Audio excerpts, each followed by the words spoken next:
حسن حسین رضی اللہ عنہما، ان کے ساتھ لوگ امام لگا دیتے ہیں۔ امام لگانا یہ شیعہ کا عقیدہ ہے۔ شیعہ 12 امام کا عقیدہ رکھتے ہیں کہ دنیا میں 12 امام آئیں گے۔ 12 اماموں کو نبیوں سے بھی زیادہ مقدس اور معصوم سمجھتے ہیں۔ جیسے ان لوگوں کا عقیدہ ہے کہ قرآن پاک کے 40 پارے ہیں، 30 پارے تو یہاں موجود ہیں، 10 پارے حضرت امام مہدی جو ان کے 12ویں امام ہیں وہ ایک غار سے لے کر آئیں گے۔ ان سے پوچھا گیا وہ کہاں ہیں؟ کہا وہ غار میں بیٹھے ہیں۔ اس غار کا نام کیا ہے؟ تو کہا سرہ من رآ، اس غار کا نام ہے سرہ من رآ، کہ جو دیکھا وہ خوش ہو گیا۔ یہ سب بے بنیاد باتیں، اس کی کوئی حیثیت نہیں ہے۔ قرآن پاک 30 پارے ہی ہیں، 40 پارے ماننا ہی کفر ہے۔ جتنا رسول پاک صلی اللہ علیہ وسلم کے اوپر نازل ہوا تھا، رسول پاک صلی اللہ علیہ وسلم نے امت کو پوری طرح سے امانت داری کے ساتھ پہنچا دیا ہے۔ کوئی 10 پارے کہیں محفوظ نہیں ہے۔ تو یہ شیعہ کا عقیدہ ہے۔ تو شیعہ ان دونوں کے ناموں کے ساتھ امام حسن امام حسین لگاتے ہیں، جبکہ یہ سیدنا حسن سیدنا حسین رضی اللہ عنہما ہیں۔ رسول پاک صلی اللہ علیہ وسلم ان کو بہت چاہتے تھے، چاہنے کی حد تھی، حد سے زیادہ چاہتے تھے۔ نماز کی حالت میں بھی اگر یہ آ گئے، سجدے میں رسول پاک صلی اللہ علیہ وسلم ہیں تو سجدے میں اوپر چڑھ کے بیٹھ جاتے تھے۔ رسول پاک صلی اللہ علیہ وسلم ان کی رعایت میں سجدے سے سر نہیں اٹھاتے تھے۔ بچوں سے چونکہ بہت زیادہ محبت تھی، رسول پاک صلی اللہ علیہ وسلم کے ایک نواسی امامہ جن کا نام ہے، وہ بھی باقاعدہ سجدے کی حالت میں رسول پاک صلی اللہ علیہ وسلم کے اوپر چڑھ کے بیٹھ جاتی تھی۔ نبی صلی اللہ علیہ وسلم ممبر پر خطبہ دے رہے ہیں، ادھر بھاگے حسن حسین رضی اللہ عنہما آئے تو رسول پاک صلی اللہ علیہ وسلم ممبر سے نیچے اتر کے جا کے ان بچوں کو سمیٹ لیا۔ تو اتنا زیادہ چاہتے تھے، لیکن اس کی اتنی زیادہ چاہت کے باوجود بھی زندگی میں حضرت جبریل علیہ السلام نے حسین رضی اللہ تعالیٰ عنہ کی شہادت کا منظر اور شہادت کی جگہ کس طریقے سے ان کو شہید کیا جائے گا وہ بھی بتا دیا تھا۔ اس وقت رسول پاک صلی اللہ علیہ وسلم بہت عابدہ تھے، بہت زیادہ روئے۔ تو اس وقت جبریل علیہ السلام نے کہا یا رسول اللہ، اگر آپ چاہیں تو وہ مٹی آپ کو بتا دوں جس مٹی میں آپ کے نواسے کا خون پوری طرح سے لال ازار ہوگا۔ پھر تھوڑی ہی دیر میں مٹی لا کر دیا کہ لیجئے، یہ وہی مٹی ہے جہاں آپ کے نواسے کو پوری طرح سے شہید کیا جائے گا۔ پھر اس مٹی کو رسول پاک صلی اللہ علیہ وسلم نے اپنی بیوی ام المومنین حضرت ام سلمہ رضی اللہ تعالیٰ عنہ کو دیا کہ اس کو محفوظ رکھنا۔ چنانچہ انہوں نے ایک شیشے میں ڈال کر، ایک بوتل میں ڈال کر رکھ دیا تھا۔ رسول پاک صلی اللہ علیہ وسلم کی وفات کے بعد جب 10 محرم الحرام عاشورے کا دن تھا، جس دن حسین رضی اللہ تعالیٰ عنہ کو شہید کیا گیا، اچانک وہ مٹی لال ہو گئی۔ پھر کسی کہنے والے نے پکار کر کہا ایھا القاتلون جہلا حسینا، حسین کو جہالت میں قتل کرنے والوں، جو تمہارے اوپر قد لعنتم علی لسان ابن داؤد و موسیٰ و حامل الانجیل، کہ تمہارے اوپر لعنت ہے داؤد علیہ السلام کی زبانی، موسیٰ علیہ السلام اور عیسیٰ علیہ السلام کی زبانی۔ باقاعدہ یہ ایک لمبی بات ہے، اصل یہ بات میں کھود کے آپ کو اس لیے بتا رہا ہوں، لوگ اپنے عقیدے کو خراب کر رہے ہیں، اہل بیت کی محبت کے نام پہ شیعہ کے گود میں پڑ رہے ہیں، شیعہ کے گود میں۔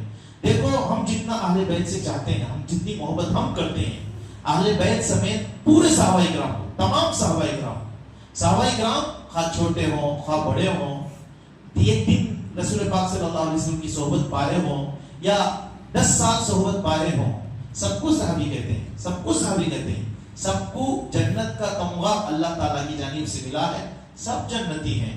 ہم جس کسی کے پیچھے جائیں اللہ تعالیٰ ہم لوگوں کو کامیاب کر دے گا۔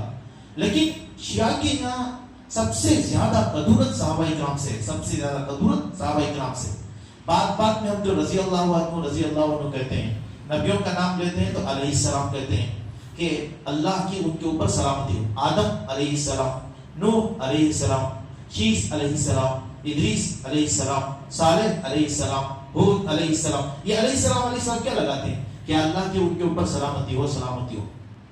رسول پاک صلی اللہ علیہ وسلم کا نام آئے تو ہم لوگ صلی اللہ علیہ وسلم کہتے ہیں۔ اللہ ان کے اوپر رحمت نازل فرمائے اور سلامتی نازل فرمائے. لیکن جب صحابی کا نام آتا ہے رضی اللہ عنہ کہتے ہیں. حضرت ابوبکر صدیق رضی اللہ عنہ، اس کا ترجمہ کیا کہ اللہ ان سے راضی ہو جائے، اللہ ان سے راضی ہو جائے. یہ کیوں ہے؟ قرآن پاک میں اللہ تعالیٰ نے ان کے بارے میں ایک اعلان کیا ہے، رضی اللہ عنہ ورضوا عنہ.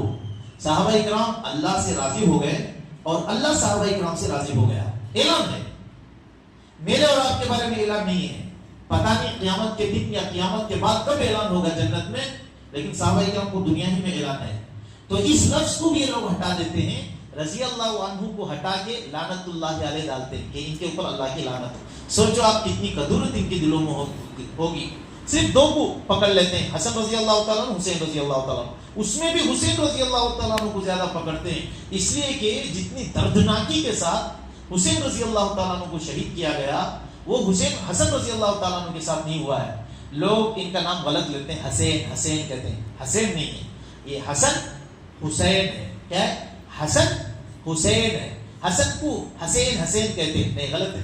تو حسن رضی اللہ تعالیٰ عنہ کو زہر دے کے مار دیا گیا، اور حسین رضی اللہ تعالیٰ عنہ کو ایسے مارا نہیں گیا. کربلا کے میدان میں پورے کنبے کے سامنے، پورے گھرانے کے سامنے تڑپا تڑپا کے مارا گیا. پھر ان کی لاش کو کہ کہیں ان کی قبر نہ بن جائے، ان کی لاش کو بھی رہنے نہیں دیا. کربلا کے پورے میدان میں ان کے گوشت کے چھیتڑے اڑ گئے، کہیں کسی کو نہیں ملا. بس سر محفوظ رکھا گیا تھا، وہ بھی تماشا کرنے کے لیے، وہ بھی تماشا کرنے کے لیے کہ یہ نیزے میں یہ لگایا، وہ نیزے میں وہ لگایا، تھوڑی دیر وہ ناچ رہا ہے، تھوڑی دیر وہ ناچ رہا ہے، پھر سر کو الٹا کے اس کے اندر شراب ڈال کے پی رہے ہیں. یہی حال رہا. کہاں تک؟ یزید تک. جب تک وہ لوگ پہنچ نہیں گئے تب تک. اس میں یزید کو بھی الزام دینا غلط ہے. یزید راضی نہیں تھا. حسین رضی اللہ تعالیٰ عنہ کو قتل کرنے پر یزید راضی نہیں تھا. اسی بنیاد پہ جس نے قتل کروایا عبید اللہ بن زیاد، اس کو نکال دیا، گورنر یزید نے نکال دیا. کیوں؟ یزید رشتہ دار تھا، حسین رضی اللہ تعالیٰ عنہ کا سگا رشتہ دار تھا، اور وہ نہیں چاہتا تھا کہ اس طریقے سے ان کو شہید کر دیا جائے. اسی بنیاد پہ جب سر اس کے سامنے پیش کیا گیا تھا تو اس کے آنکھ میں آنسو آ گئے، اور کہا، اس کی ماں کا نام لے کے کہا تھا، بنت سمیہ، میں تو اس پہ راضی نہیں تھا، تو نے ایسا کیوں کیا، ایسا کیوں کیا.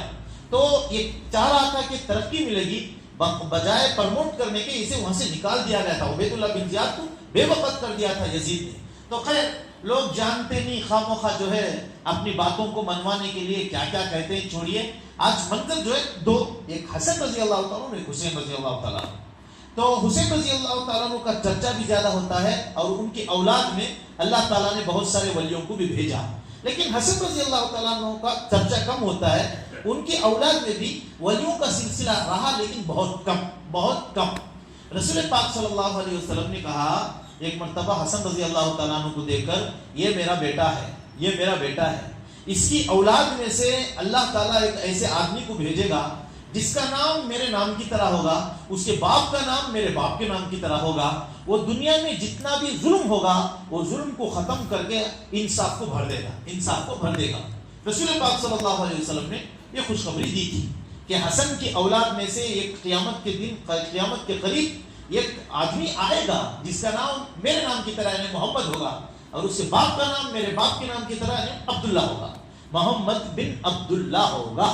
یہ رسول پاک صلی اللہ علیہ وسلم نے فرما دیا. کتنی باتیں معلوم نہیں. ایک تو وہ حسن رضی اللہ تعالیٰ عنہ کی اولاد میں سے ہوں گے، دوسرا ان کی ماں حسین رضی اللہ تعالیٰ عنہ کی اولاد میں سے ہوگی.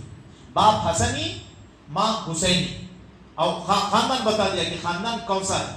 اس کے بعد نام بتا دیا، ان کا نام محمد ہوگا، ان کے ابا کا نام عبداللہ ہوگا. بعض کتابوں میں یہ بھی لکھا ہے کہ ان کی ماں کا نام آمینہ ہوگا. یہ بات زیادہ پکی نہیں، لیکن بعض کتابوں میں لکھا ہوا ہے. اور وہ رہنے والے کہاں کے ہوں گے؟ وہ مدینہ منورہ میں ہوں گے. پھر فرمایا رسول پاک صلی اللہ علیہ وسلم نے، جب ان کی عمر 40 سال ہوگی، ان کو خود پتہ نہیں ہوگا، ان کا نام مہدی نہیں ہوگا، ان کا نام مہدی نہیں ہوگا، محمد بن عبداللہ ہوگا. ان کو خود پتہ نہیں ہوگا کہ آگے چل کر میں مہدی بنایا جاؤں گا. ان کو خود معلوم نہیں ہوگا، نہیں معلوم ہوگا ان کو. اچھا ہوگا کیا؟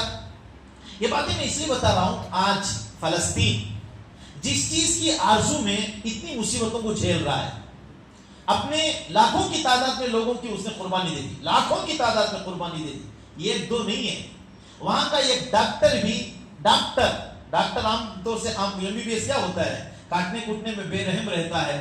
میں یہ کہتا ہوں کتب و ابدال سے کم نہیں ہے, ولایت کے اعلیٰ درجے پہ فائز ہے وہاں کا ڈاکٹر بھی. ورنہ آپ سوچئے, ویڈیوز آ رہے ہیں دیکھیے, پورا غزہ برباد ہو گیا ہے. پورا غزہ برباد نہیں کہنی چاہیے, آبادی ہے. پورا غزہ بالکل پوری طرح سے ختم کر دیا گیا ہے, کہیں کوئی عمارت نہیں.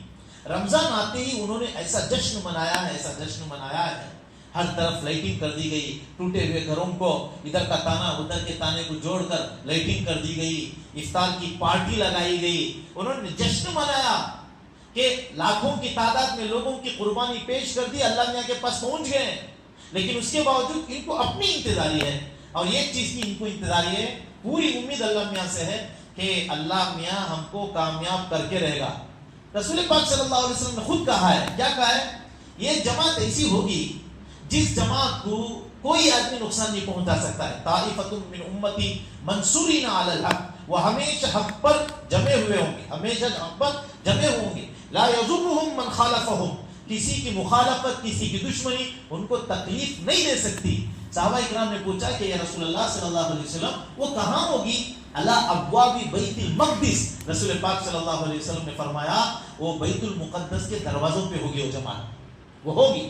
تو اسی انتظار میں اللہ تعالیٰ نے ان کو جمایا ہے. سب کچھ جانے کے بعد آج دیکھیے 2 سال سے زیادہ عرصہ گزر رہا ہے, تیسرا رمضان چل رہا ہے, اس کے باوجود ذرہ برابر ٹھس سے مس نہیں ہوئے, ان کی ہمتیں پست نہیں ہوئی, آج بھی تازہ دم ہے.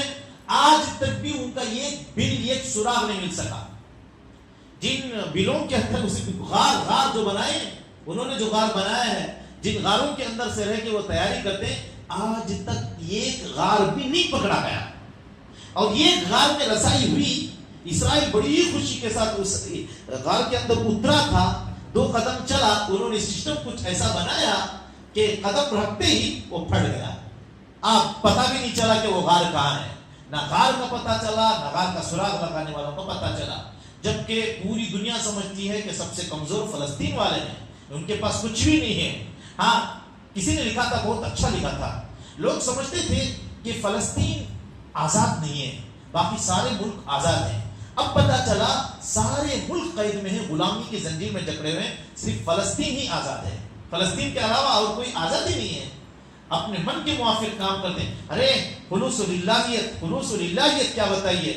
لڑکیوں کو قید میں رکھا گیا تھا, پھر لڑکیوں کو چھوڑنے کی باری آئی تو اس وقت جو فوجی ہیں, وہ فوجی باقاعدہ ہاتھ میں ہاتھ ملا کے لے کے جا رہے ہیں.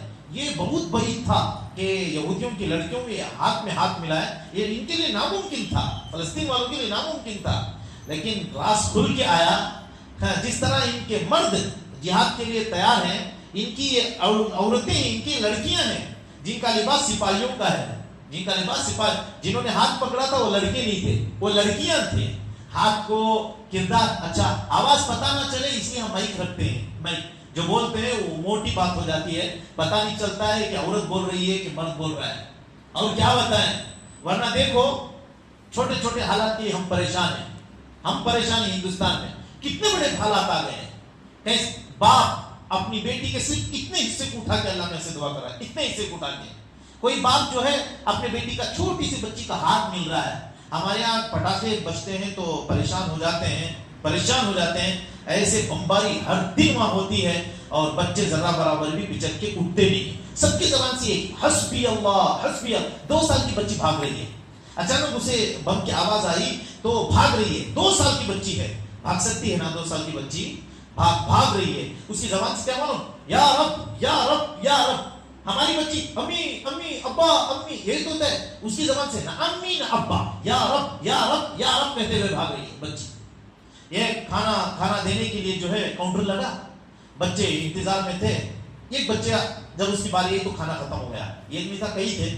وہ بچہ واپس جا رہا تھا. اس بچے سے پوچھا, بیٹا تو کتنے دن کا بھوکا ہے؟ بھوکے تو بہت دن کے ہیں. آج ایک امید تھی کہ کھانا مل جائے گا, کھانا نہیں ملا. بیٹے تو کیا کرے گا؟ حسبنا اللہ و نعم الوکیل, اللہ ہمارے لیے کافی ہے. دوبارہ اللہ میں کھلائے گا ہم کو, ہم کھائیں گے. دوبارہ کھلائے گا, ہم کھائیں گے. کتنی بڑی بات ہے. چھوٹے چھوٹے بچوں کے اندر ایسا علم راسخ ہے, دین راسخ ہے, اللہ کے اوپر اتنا بھروسہ ہے, تبھی جا کے یہ لوگ ٹکے ہوئے ہیں. اور آج بھی میں بتاؤں, آج بھی حماس کا دعویٰ ہے, حماس ایک چھوٹی سی ٹولی، چھوٹی سی جماعت ہے، اللہ میں ہر دم اس کی حفاظت فرمائے. آپ ہر نماز میں اس کے لیے دعا کرو. آج تک وہ جمے ہوئے ہیں، بالکل پوری طرح سے جمے ہوئے ہیں. حماس کا دعویٰ ہے کہ ابھی ہم نے 35,000 سپاہیوں کو بھی باہر نہیں لایا ہے. 35,000 سپاہیوں کو بھی باہر نہیں لایا. یہ ایک ایسا مضمون ہے، من کرتا ہے میں بولتے جاؤں تاکہ میرے دل کو بھی سکون ملے، آپ کو بھی سکون ملے کہ یہ ہماری شہادتیں رائگاں نہیں جا رہی ہیں. تو ان لوگوں کو جس کا ذات کا انتظار ہے وہ حضرت مہدی ہے. حضرت مہدی کا ان کو انتظار ہے. پوری دنیا میں جہاں کہیں بھی حق پر یہ لشکریں کام کر رہی ہیں سپاہیوں کی شکل میں، ان سب کو حضرت مہدی کا انتظار ہے. اور جب حضرت مہدی آئیں گے معلوم ہے یہ سب لوگ حضرت مہدی سے جا کر مل جائیں گے. شام و ملک شام کے رہنے والا لشکر ہو یا افغانستان کا رہنے والا لشکر ہو. اور افغانستان والوں کے لیے ویسے بھی خوشخبری ہے. آپ دیکھتے ہیں پہلے افغانستان کا نام لینا بہت جرم تھا. ہمارا ایم ایل اے بات پہ طالبانی کہتا تھا، ہمارا ماضی ایم ایل اے. اور جو کوئی طالبان کی حمایت میں بولتا اسے باقاعدہ قید ہو جاتی. لیکن اللہ نے کیا عزت دیا اللہ میاں نے. ہاں، افغانستان کے ایک سفیر آئے، انہوں نے خواہش ظاہر کی کہ مجھے دیوبند جانا ہے. کتنے پروٹوکول کے ساتھ، کتنی حفاظت کے ساتھ ان کو دیوبند بھیجا گیا. افغانستان میں ان کا نام لینا حرام تھا ہندوستان میں، لیکن اللہ میاں نے ان کو ایسی عزت دی جس کی کوئی مثال نہیں تھی. الغرض میرے دوستو، اس کے پیچھے بھی ایک بہت بڑی داستان ہے. ایسی داستان ہے کہ وہ کیسے پن پہ، ان کو طالبان کیوں کہا جاتا ہے، رسول پاک صلی اللہ علیہ وسلم نے ان کو خواب میں کیا کہا تھا. ایک لمبی داستان ہے. یہ لمبی داستان کے گوشے آپ کو بتا رہا ہوں. تشکیل اس کی پوری تحریر کر کے فلم بتانے کے لیے آپ کے پاس ٹائم نہیں، اس لیے کہ میں نے آپ کو کہا ہے کہ اپنی بیوی سے صرف 10 منٹ کا ٹائم لو. ممکن ہے 10 منٹ زیادہ ہو جائے تو صبر کا پیمانہ اچھا لگ سکتا ہے. بہت سارے نوجوانوں کو میں دیکھ رہا ہوں ماشاءاللہ بیان میں بیٹھتے نہیں تھے، چلے جاتے تھے. آج میں نے 10 منٹ کا ان سے مہلت مانگی تو بیٹھ گئے. اس لیے میں حضرت مہدی کے بارے میں سنا دیتا ہوں کہ حضرت مہدی آئیں گے. ہوگا کیا، یہ خلیفہ کا موت ہو جائے گی. سعودی میں خلیفہ مر جائے گا. آپ کو میں بتاتا ہوں آج کا جو بادشاہ چل رہا ہے اچھے کام بھی بہت سارے ہیں، لیکن اسے اس حضرت مہدی سے دور تک کا بھی واسطہ نہیں ہے. کیوں؟ وہ پوری طرح سے یہودی کو سپورٹ کرتا ہے، پوری طرح سے امریکہ کو اپنا کا آقا سمجھتا ہے. وہ جو کہتا ہے وہ اس کے اشاروں پہ ناچتا ہے. اسی بنیاد پہ دیکھو مکہ مدینہ اب خالی نہیں رہا. پہلے مکہ مدینہ میں غیر مسلم داخل نہیں ہو سکتا تھا، اب وہ بھی پابندی ختم ہو گئی. اب تھیٹر کہاں تھے؟ تھیٹر جدہ تک بھی آ گئے، مدینے تک بھی آ گئے. اچھا، اس میں بادشاہ قصوروار نہیں ہے، صرف بادشاہ قصوروار نہیں ہے. تھیٹر بھرے کس سے؟ لوگ ہی تو گئے ہیں. کیا ہندوستان سے گئے تھے یا پاکستان سے گئے تھے؟ وہیں کے تو لوگ گئے. تو اس کا مطلب کیا ہوا تھا؟ لوگوں کے اندر سے خرابی آ گئی. اچھا، مکہ مدینہ میں دجال نہیں جا سکتا. 2 علاقے ایسے جس میں نہیں جا سکتا. اسی بنیاد پہ دجال پہاڑی پہ آئے گا، اس طرح جھانک کے دیکھے گا، ارے وہ دیکھ سفید محل، یہ محمد صاحب کا محل ہے. مسجد نبوی کو دکھا کے وہ کہے گا وہ دیکھ سفید محل، یہ محمد صاحب کا محل ہے. یہ کہے گا، باقاعدہ حدیث پاک میں ہے. اس کے بعد زور سے پیر مارے. ادھر پیر مارے گا، مدینہ منورہ میں زلزلہ آ جائے گا. تو وہاں سے اس کے جتنے لوگ ماننے والے ہوں گے پورے ادھر آ جائیں گے. جہاں دجال جا کے کھڑے ہو کے جھانکنے والا ہے وہاں ایک محل بنایا جا رہا ہے. تو آپ سوچو کیا ہو رہا ہے، کس طرف ہماری نیا ڈوبی جا رہی ہے. خیر الغرض یہ خلیفہ مر جائے گا. اس وقت آپس میں اختلاف ہوگا کہ بادشاہ کون بنے. تو جو محمد بن عبداللہ مدینہ منورہ والے ہوں گے وہاں سے بھاگ جائیں گے، مدینے سے نکل کے بھاگ جائیں گے اور مکے آ جائیں گے. 7 ملک والے، کتنے؟ 7 ملک والے ہر سال حج کو اس امید سے آئیں گے شاید اس سال حضرت مہدی آ جائیں. ان کو امید ہوگی، بڑے اہتمام کے ساتھ وہ لوگ آئیں گے.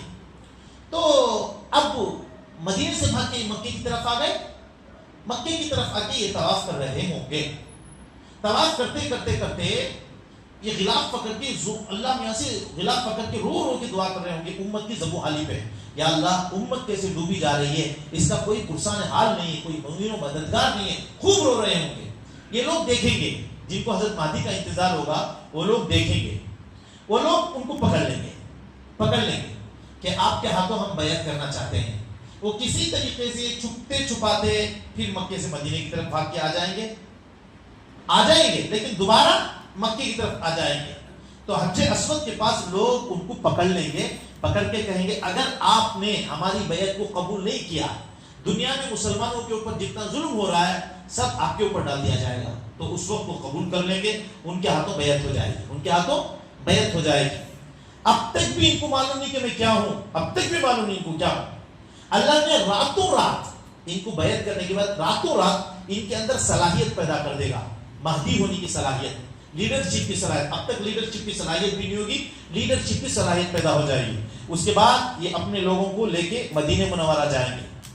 مدینہ منورہ جا کے رسول پاک صلی اللہ علیہ وسلم کے روضے کے پاس سلام پیش کریں گے. کیا کریں گے؟ سلام پیش کریں گے. کون اور کہاں؟ دیکھ لیجئے گا. سلام پیش کرنے کے لیے مکے سے حضرت مہدی بھی مدینہ منورہ آ رہے ہیں سلام پیش کرنے کے لیے. اگر سلام اتنا ہی آسان ہوتا تو مکہ مکرمہ میں اعلان کر دیتے, بھائی ایک اچھا مائک دو, دنیا میں سب سے بڑا مائک وہی ہے. وہ مائک جو ہے وہ ہلٹن پہ لگا دیتے اسپیکر, وہاں بیٹھ کر سلام پڑھتے پوری دنیا کو سنائی دے دیتا.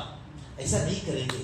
وہ کیا کریں گے؟ مکے سے مدینے کی طرف آئیں گے, رسول پاک صلی اللہ علیہ وسلم کے روضے کے پاس آ کے باقاعدہ اپنے نانا کو سلام پیش کریں گے. اس کے بعد سیدھے بیت المقدس کی طرف آئیں گے. اس دوران ایک بہت لمبا واقعہ ہوگا, بہت لمبا واقعہ. ان کو سن کے ایک سفیانی, بظاہر وہ مسلمان نظر آ رہا ہوگا, سفیانی لشکر والا حضرت مہدی کو مارنے کے لیے بہت بڑا لشکر آئے گا وادی بیدا. تم میں سے, آپ میں سے کون کون عمرے کو گئے؟ تھوڑا ہاتھ اٹھائیے. عمرے کو, حج کو جو بھی گئے ہوں. اتنے ہی اللہ کرے ہم سب لوگوں کو بار بار عمرہ نصیب ہو. ایک وادی بیدا ہے, وادی بیدا, جسے ہندوستان اور پاکستان والوں نے وادی جن بنا لیا ہے. ہمارے لوگ ہوتے ہی ہیں ایسے. دیکھو غار ہرا میں چڑھتے ہوئے ہلکی پھلکی سیڑھیاں تھی, وہاں فقیر بیٹھے ہوئے ہیں. کیا حضرت یہ ٹوٹی پھوٹی سیڑھیاں ہیں, ہم اس کو گارا کرنا چاہتے ہیں, اگر آپ پیسے دے دیں نا تو ہم گارا کر دیں گے. یہ دیکھو بھکاری حکومت. اگر محمد بن سلمان کو معلوم ہو ان کو پھانسی پہ لٹکا دیں. ایک ایک سیڑھی کا کنٹریکٹ ہے, ایک ایک اسٹپ کا, 2-3 اسٹپ لے کے بیٹھ جاتے ہیں بھکاری. وہاں پیسے دے دیں تو 3 سیڑھی ہم بنا دیں گے, 2 سیڑھی ہم بنا دیں گے. ایسے بھکاریوں کا ماحول ہے. لیکن اللہ کا کرم ہے, اب غار ہرا کا راستہ بہت اچھا بن چکا ہے. اب یہی حال وہاں جبل رحمت پہ بھی ہے. وہاں جبل رحمت پہ جائیں, شاید یہ کنٹری کام ہمارے ہندوستان پاکستان والے ہی کرتے ہیں, وہ زیادہ کرتے ہیں. کنٹری لوگ وہاں زیادہ ہیں. کیا کرتے ہیں؟ ان کا نام, ان کے نیچے ان کی معشوقہ کا نام. اس لیے کہ حضرت آدم اور حوا ملے تھے, ہم بھی مل جائیں گے. اس لیے جگہ جگہ آپ کو لورز کے نام ملیں گے. وہاں بھی لے کے خراب کر دیے ہیں.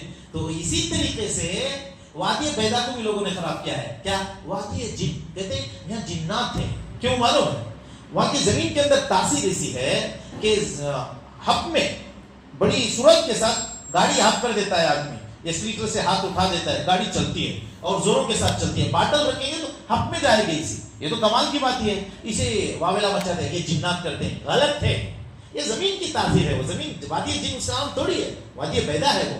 تو یہاں وہ لشکر آئے گا, حضرت مہدی کو مارنے کے لیے وہ لشکر آئے گا. وہ لشکر کو اللہ نے ایسے دھسائیں گے. پہلے جو ہے بیچ کا دھسے گا, سامنے کا آدمی پکارے گا, ارے دیکھو دھس رہے. دیکھتے ہی دیکھتے پیچھے کا پھر سامنے کا دھس جائے گا. صرف ایک آدمی بچے گا. وہ بھی کیوں بچے گا؟ اس لشکر کی خبر دینے کے لیے کہ کیا ہوا ہے.